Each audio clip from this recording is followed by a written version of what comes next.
মানে হাফ ৱাললৈকে কৰি দিলে আমাক, তাৰপিছত এৰি দিলে। আজি কিমান বছৰ হৈ গ'ল এই ঘৰ? আজি 2020 চনতে আমাৰ ঘৰটো দিয়া এপ্লাই কৰিছে। অঁ 5 বছৰ হৈ গ'ল। কমপ্লিটটো কৰাই দিয়া নাই? কমপ্লিট নকৰিলে। পইচা সোমাইছেনে নাই আকৌ? পইচা নাই।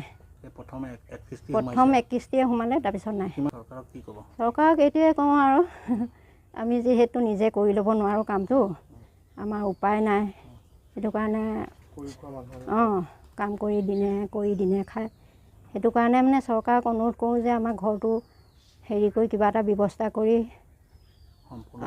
সম্পূৰ্ণ কৰি দিব লাগে আৰু অনুৰোধ কৰিছোঁ। বকলীয়া ঘাটৰ পৰা জ্যোতিপৰ্ণ ৰাজবংশী, নিউজ ডেস্ক ৰিপৰ্ট।